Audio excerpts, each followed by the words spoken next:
안녕하세요, 안산시민 여러분. 저는 사진가 홍경표라고 합니다.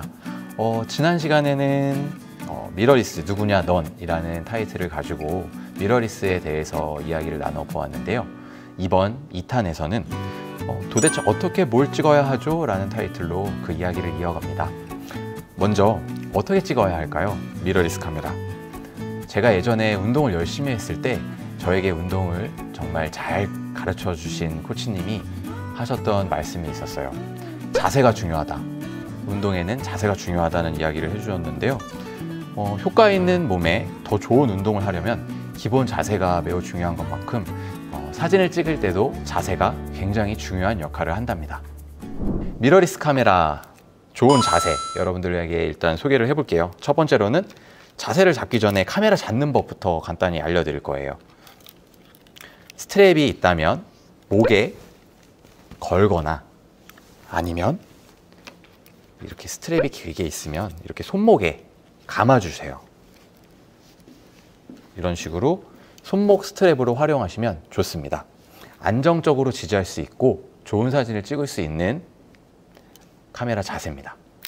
이렇게 손목 스트랩을 이런 식으로 감아서 사진 촬영을 하시면 보다 효과적이고 안정적인 사진을 찍으실 수 있는 지름길이 될 것 같고요. 미러리스 카메라 보시면 어때요? 우리가 스마트폰 카메라랑 제가 동시에 설명을 한번 해봐 드릴게요. 스마트폰이 이제 이렇게 세로로 길게 되어 있고 미러리스는 옆으로 이렇게 길게 되어 있잖아요.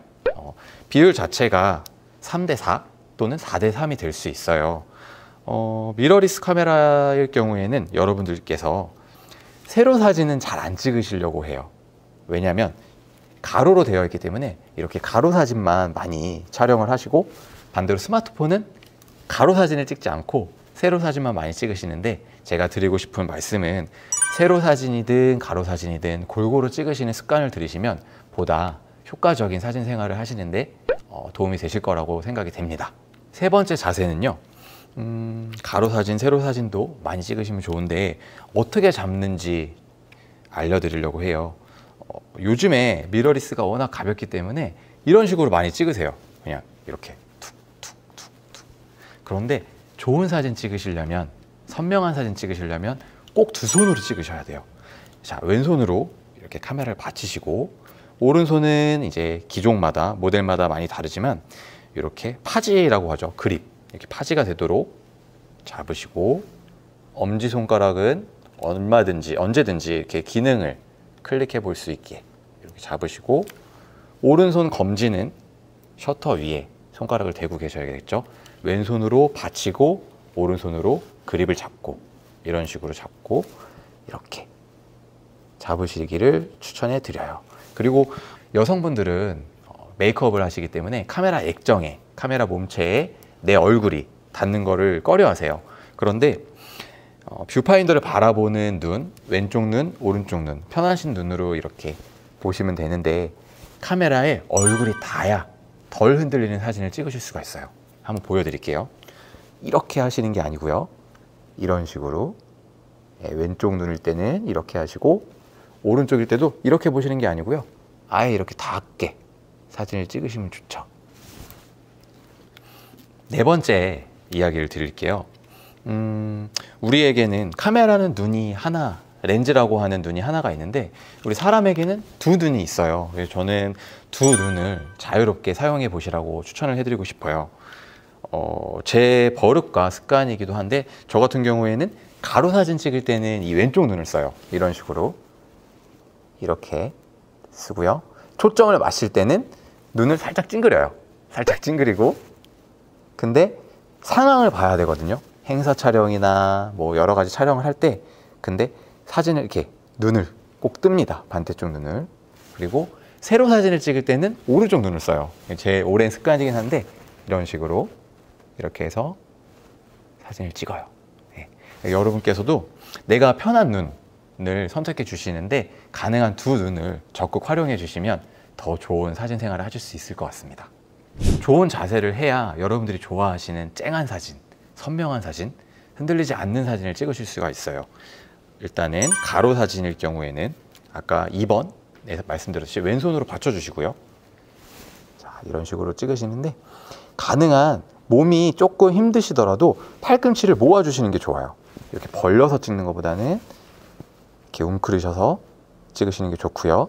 세로 사진일 경우에도 두 가지를 선택하실 수가 있어요. 우리 두 눈을 선택하시는 것처럼 이렇게 찍으실 수도 있지만 제 오른쪽 팔을 보시면 어때요? 많이 공간이 남아 있어요. 이렇게 되면 조금 흔들릴 수 있거든요. 그렇기 때문에 반대로 이렇게 찍으실 수도 있어요. 몸을 움츠려서 가로 사진을 이렇게 찍을 때 그대로 이렇게 숙이실 수 있는 거죠. 이런 식으로 찍으면 아무래도 세로 사진을 이렇게 찍는 것보다 이렇게 찍는 게 덜 흔들린다는 점을 저는 이제 설명을 해드리고 싶고요. 그리고 사진을 찍을 때 1초 또는 2초 정도 호흡을 참으시는 걸 추천해 드릴게요. 그러면 덜 흔들리고 좋은 사진을 찍으실 수 있으실 겁니다. 지난 시간에 저는 상단 다이얼에 있는 촬영 모드에서 P 모드로 시작하세요. P 모드는 프로그램 모드라고 하죠. 하고 권했습니다. 그 이유는 입문자에게 어떠한 숫자를 공식을 주입하는 교육을 해드리고 싶지 않았거든요. 어쩌면 제가 수학을 못하는 이유이기도 할 거예요. 카메라는 셔터 스피드 값, 조리개 값, 감도라고 하는 ISO 값, 기타 세세한 노출 적용 값이 있는데 우리가 15분 동안 이걸 배우려면 굳이 미러리스 카메라와 같은 디지털 카메라 공부를 하지 않아도 좋을 것 같아요. 차라리 필름 카메라 배우기로 진행하는 게 더 나았을 테죠. 공식을 외우지 않고 상황을 이해하고 여러분이 하루빨리 체감하여 터득하는 편이 나을 거라는 저의 기준과 판단이었습니다. 자, 그래서 지금부터 굉장히 중요한 실습을 해볼 건데요. 상황마다 달라지는 노출값을 P 모드가 어떤 식으로 반응해서 기준값을 내줄지 한번 살펴보시죠. 우선 ISO라고 하는 ISO는 감도라고 아까 설명을 드렸어요. 감도를 100을 기준을 잡고 이야기를 해볼게요. 잠시 감도 이야기를 드리면 감도는 100, 200, 400, 800, 1600 등 그 이상도 있어요. 우선 감도값도 세팅값에 따라서 장단점이 있게 됩니다. 감도 수치가 높을수록 사진 촬영 흔들림이 적어질 수도 있고요. 이게 장점이라면 단점은 감도 수치가 올라갈수록 사진에 노이즈가 생깁니다. 최신 미러리스 카메라들은 워낙 좋아져서 800 또는 1600 그 이상까지도 노이즈가 없어 보이는데요. 어쨌든 단점은 노이즈가 생긴다는 점, 때와 상황에 맞도록 여러분께서 적절한 값을 사용하셔야겠죠. 어때요, 여러분? 셔터 스피드와 조리개의 값이 다 달라지죠. 여기서 조금 복잡한 이야기를 들려드리면 125분의 1초를 기준 잡고 뒤에 숫자가 올라가면 어떨까요? 250분의 1초, 500분의 1초, 1000분의 1초, 2000분의 1초 그 이상 굉장히 셔터가 빨리 닫히는 시간을 의미합니다. 숫자가 올라갈수록 빛은 적게 들어올 거예요. 어디로? 이미지 센서로 말이죠. 반대로 60분의 1초, 30분의 1초, 15분의 1초, 8분의 1초, 1초, 2초, 4초, 8초 숫자가 낮아질수록 셔터가 천천히 닫힘을 의미해요. 이것을 우리는 장노출이라고 하죠. 장노출은 야경이나 빛을 많이 필요로 하는 사진에 적용이 돼요. 위 셔터 스피드 예시값은 제조사마다 달라요, 여러분. 셔터 스피드는 빛의 시간을 조절해주는 역할을 하고요. 위의 공식대로면 셔터 스피드 값이 높을수록 빛을 적게 받아들이고 셔터 스피드 값이 낮을수록 빛을 많이 받아들이는 거예요. 사진의 움직임을 표현하는 역할을 도와줍니다. 또 조리개는 빛의 양을 조절해주는 역할을 해요. 심도라고 하죠. 심도 조절이 가능하면서 사진의 선명도를 좌우하기도 하죠. F라고 표현을 할게요. 조리개를 F1.4, F2.8, F4, F5.6, 8, 11, 16, 22 숫자가 올라가면 조리개 구멍이 작아져요. 반대로 낮은 숫자의 조리개 값은 조리개 구멍이 커집니다. 위 조리개 예시값은 마찬가지로 제조사마다 달라요. 우선 여기까지 간단하게만 알고 계시면 됩니다.